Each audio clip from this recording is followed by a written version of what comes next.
The Report, the Scott Z Burns film, starring, as I said earlier, Adam Driver. This was a movie when I saw the trailer, I was very excited about this because it felt a lot like a modern All the President's Men in a way. Sure. Spotlight kind of was like that too. A couple of years back, obviously won the Academy Award for Best Picture.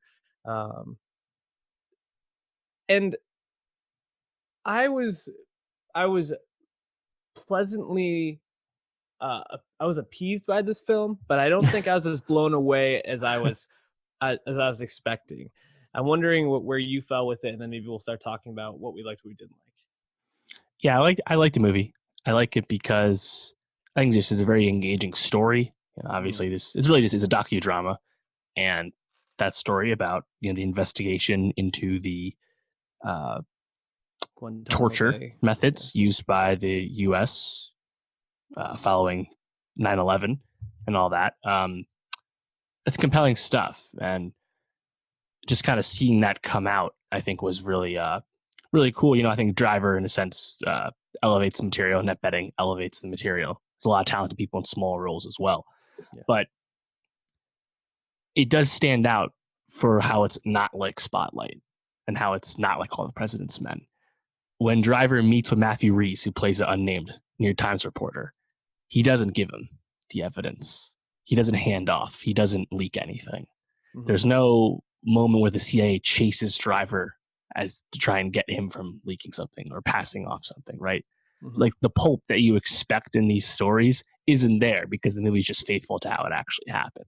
Right. So it's dry in that sense. Yeah. And I think it kind of works with how the story is going, because I think you can watch The Report, which is really about, stuff.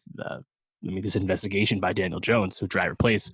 This happened she started doing this 12 years ago, right? A little more than that. It's a little dated, but you can still kind of apply this movie to today. And I think I like how the movie doesn't take a partisan stance the way Jones is warned at the beginning. You're gonna have 3 Republicans and 3 Democrats on your team. This is by the book thing. We just want the facts, no slant. I think this movie kind of is like that too, because it doesn't pull punches for either side. So I still quite liked it, but I think it can be dry for some people. I totally understand that. Yeah, where I think I was a little bit just felt on the fence was,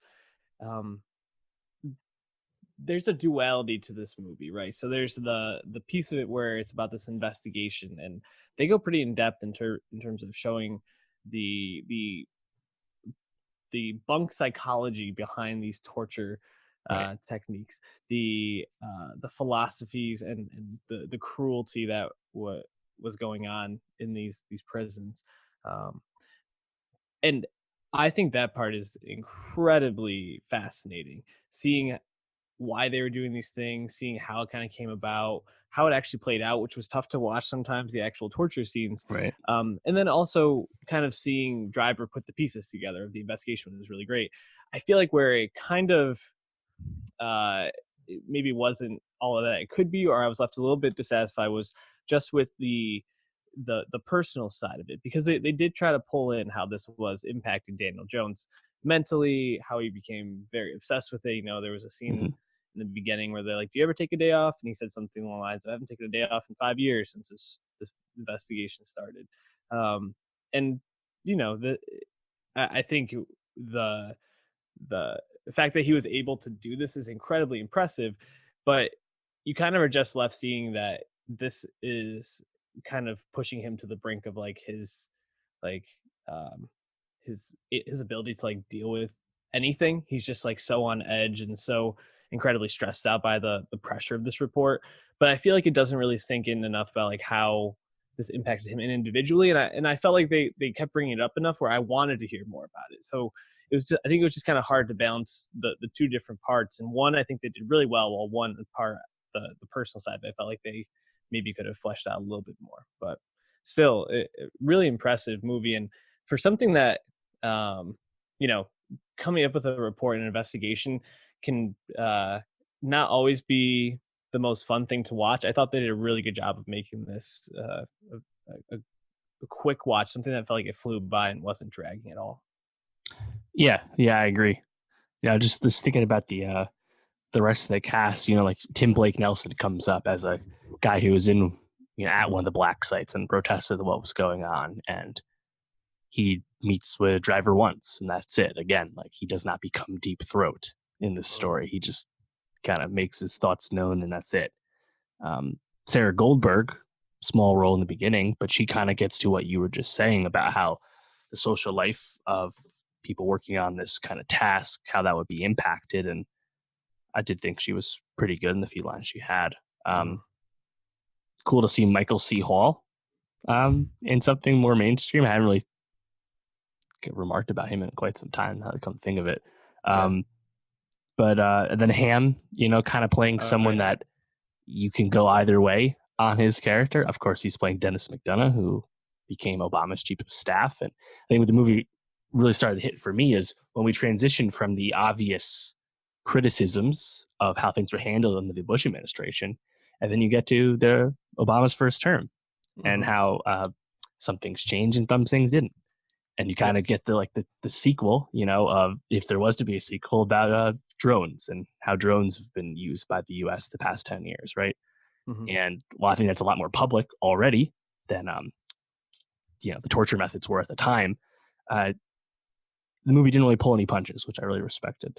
And I thought Annette Bening, as Dianne Feinstein, who's obviously a Hall of Fame civil servant as far as U.S. history goes in terms of just having a long career in government. Annette Bening, she wanted to get the Oscar. She's been trying the past few years, you assume, given the kind of role she's doing. Obviously, this is not going to happen, but it was another good performance from her, which is just the norm. So yeah, I think it's it's just well told story. Corey Stoll comes up playing a expensive ass lawyer, and you're like, yeah, I buy this. I buy everything I'm watching. Yep. Yeah. It incredibly well acted. I think the writing, just the way that they kind of structured the script is really impressive. I guess I was wondering, because we've reviewed quite a few movies that have been Amazon Studio releases, and where do you think this falls in terms of like Amazon's like prestige movies? Like I'm trying to think which other ones. Lost City of Z comes to mind. I don't know if that was strictly in Amazon Studios. I believe so. It was, yeah. Was Manchester by the Sea Amazon Studios? That might be the only one that's that was really their biggest win. Obviously, Yeah. Casey Affleck won Best Picture nominated. Just looking back, Amazon Studios is very interesting, and I think the report is of particular interest because this movie was released a few weeks ago, nominally in a few theaters on the coast, but this came out on Prime on Black Friday right after that initial release. This is a new strategy from Amazon. Now, notably, Amazon Studio movies have kind of struggled to make box office impact, even when Amazon puts them in a lot of theaters right away and markets them. Late Night this year, movie we liked, the latest example of that.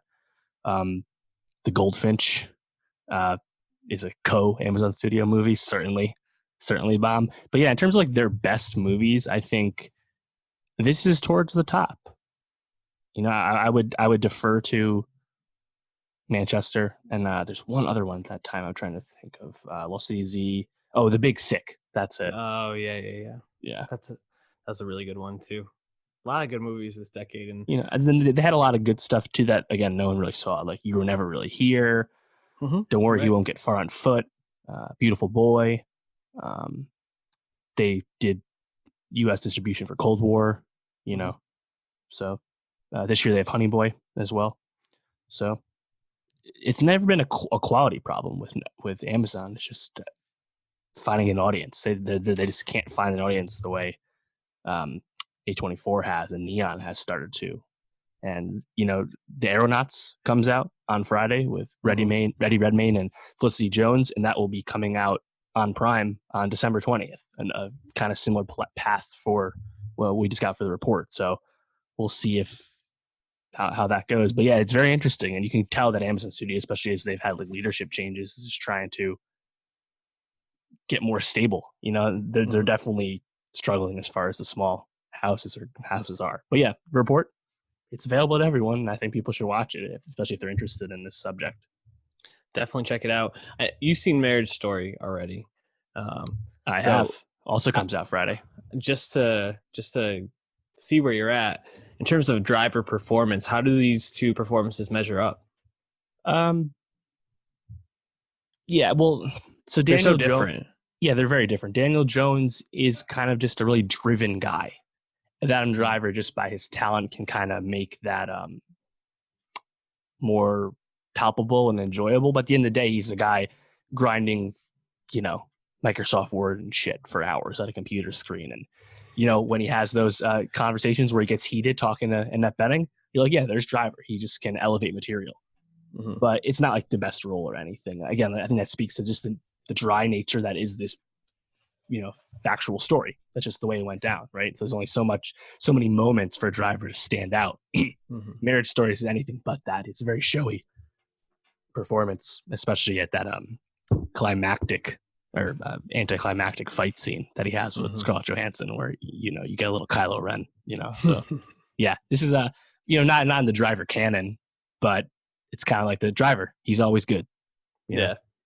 Yeah, I think we're definitely gonna get an Adam Driver Best Actor nom, but it's gonna be for Marriage Stories. Pretty much what everybody's saying. Although the report obviously still a testament to his ability as an actor, and he's just awesome, man. Like everything he's in right now, he seems like you can't miss. So definitely check out the report. You almost certainly have Amazon Prime, so you can watch it.